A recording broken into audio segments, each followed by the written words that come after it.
सैफ अलीना की तरफ से मैं आपसे माफ़ी चाहता हूँ। आपको कोई ज़रूरत नहीं है सॉरी कहने की। सॉरी उसे कहना चाहिए, आप क्यों कह रहे हैं? अलीना को मैंने फायर कर दिया। क्या?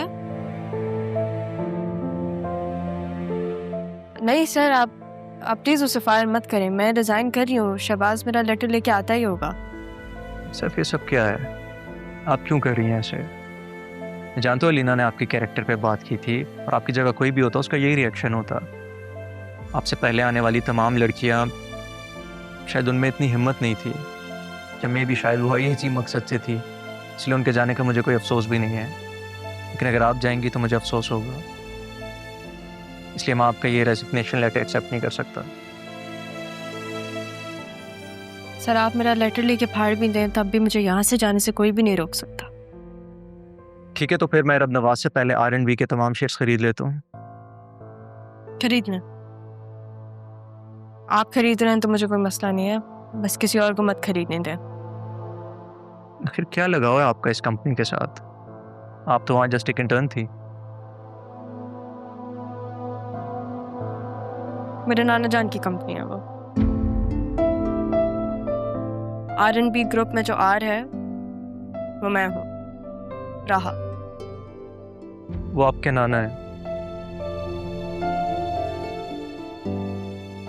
और ये बी कौन है? वो जिसने मेरे नाना जान की नेक नियत को मार्केट पे लगा दिया। मेरे नाना जान ने बहुत मुश्किल से ये कंपनी इस्टेब्लिश की है। वो चाहते थे कि मैं और वो साथ मिलकर कंपनी को चलाएं, लेकिन उसे कोई इंटरेस्ट ही नहीं था। सबने मिलकर मेरे नाना जान की कंपनी को स्टेक पर लगा दिया। हम दोनों में कौन कौन? बतूल मेरी कज़न, मेरे मामू जान अदील की बेटी, सैफुर रहमान की पोती। Wait a second. तो सैफुर रहमान साहब एक्चुअल में आपके नाना थे? सिर्फ मेरे नाना जान नहीं, मेरे गार्डियन एंजल भी हैं। राहा सैफ, मेरे नाम के साथ उनका नाम जुड़ता है। आप कह रहे थे कि आप सारे शेयर्स खरीद लेंगे। इस कंपनी के शेयर्स को लेके आपकी परेशानी देखी तो मुझे लगा कोई इमोशनल अटैचमेंट है आपको इस कंपनी से, पर यहाँ तो पता चला कि आप तो इस कंपनी की मालिक निकली। सर अगर एक दोस्त की हैसियत से मैं आपसे मदद मांगू तो आप करेंगे? मैं तमाम हैसियतों से आपकी मदद कर सकता हूँ, कि मेरी एक शर्त है। जी, क्या शर्त? देखिए मैं सैफ, इस दोस्ती में मैं आप जनाब से काफ़ी परेशान हो चुका हूँ, तो क्या मैं आपको तुम्हें या राहा बुला सकता हूँ?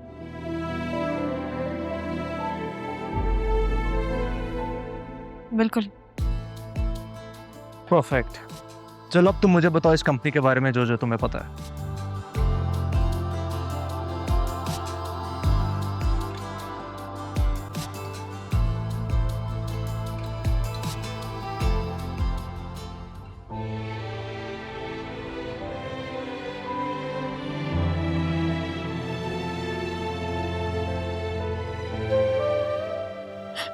मैं नहीं जानती थी, माफ कर दे बाबा, मुझे नहीं पता।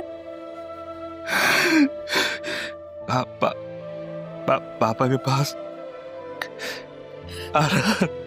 आराम से लेटी हुई पापा के साथ संभाले आपको, तो माफ करते हैं। बहुत बुरा हुआ है पापा।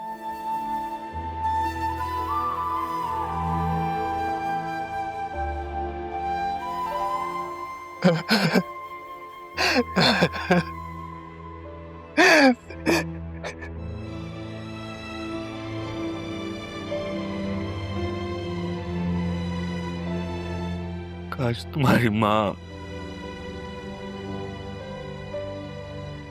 राह के साथ ऐसा सलूक नहीं करती। आज तुम्हें यह दिन देखना नहीं पड़ता।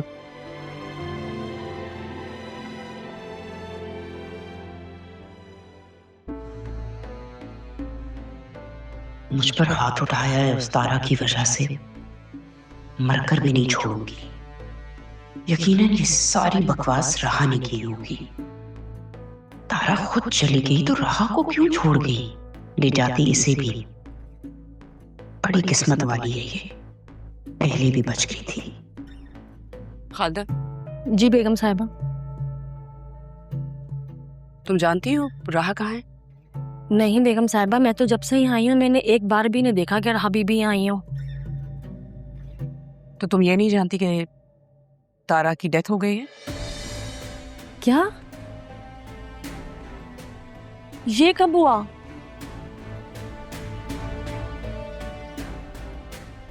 नहीं, मुझे तो नहीं मालूम।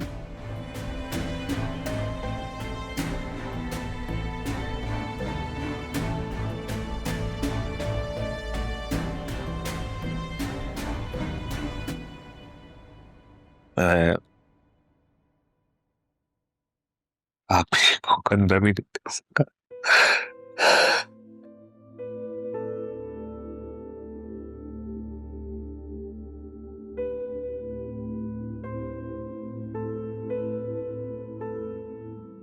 राह के लिए बहुत बड़ी आजमाइश है। आप मिले राहा से? नहीं,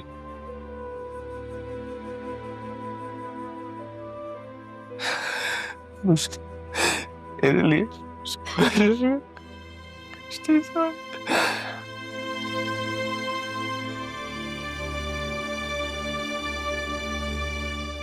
ऐसे बताओ, ज़रियून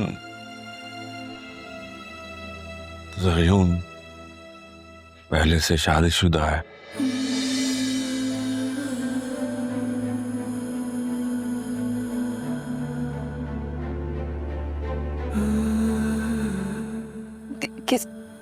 किसने बताया आपको ये? अरमान ने।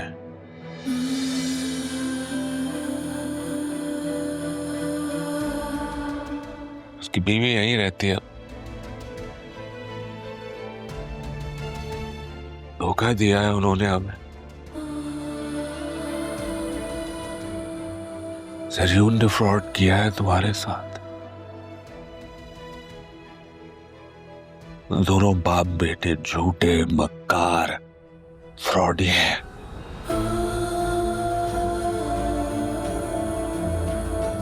खेल खेला हमारे साथ।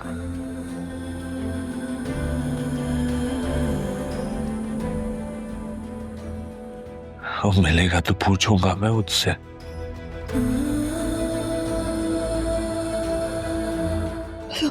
हम उसके घर जाते हैं ना, उससे पूछते हैं उसने क्यों किया मेरे साथ ऐसा? मेरा क्या कसूर था बाबा? गया था पूछने, वो लोग जा चुके थे वहां से।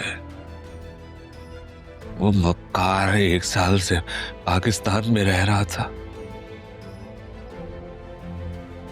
और हमें ये बताया गया कि लंदन से आया है। मुझे माफ कर दो, आई एम सॉरी। हमसे गलती हो गई बेटा, आई एम सॉरी। नहीं बाबा, तो आप खुद को संभाले हुए, आपका कोई कसूर नहीं है। आप क्यों माफी मांग रहे हैं? तुम्हारी माँ की बातों में आ गया मैं, और तुम्हारा निकाह ज़रियून से करवा दिया बगैर कुछ सोचे समझे। सॉरी बेटा। तो मैंने भी तो इकरार किया था ना।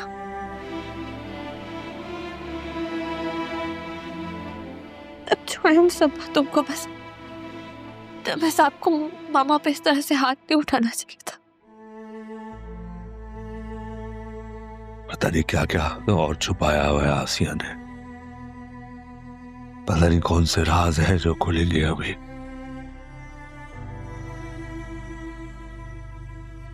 मान ठीक कहता है, हमने उसे गलत समझा।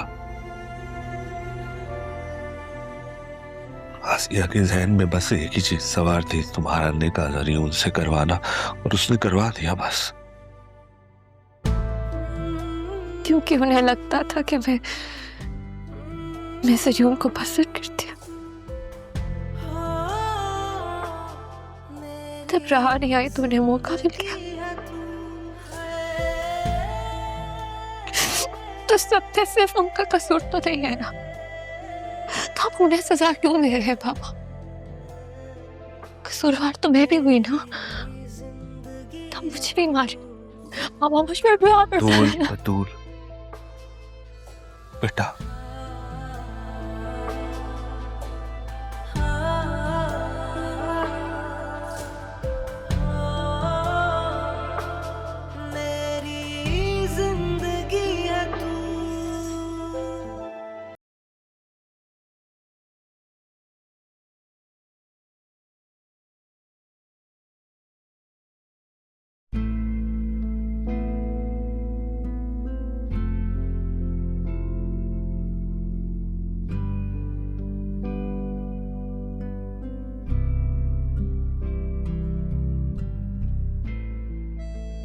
ये मैं नहीं लगाया था कि मैं पहले आइडिया होता तो एम्प्लॉय की जगह सीईओ लिखता।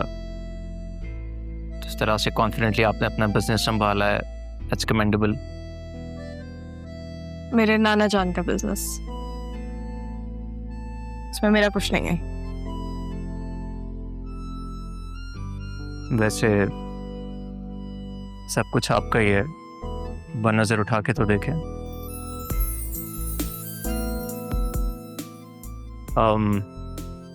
आई think you are all clear from now onwards, तो कॉफी पे चलें। फिर कभी सही। देखिए, ये ना तो बॉस ने कहा है ना ही आपके उस्ताद ने, एक दोस्त ने कहा है। दोस्ती का इतना मान तो रखें। चलें फिर, ठीक है। After you. Thank you.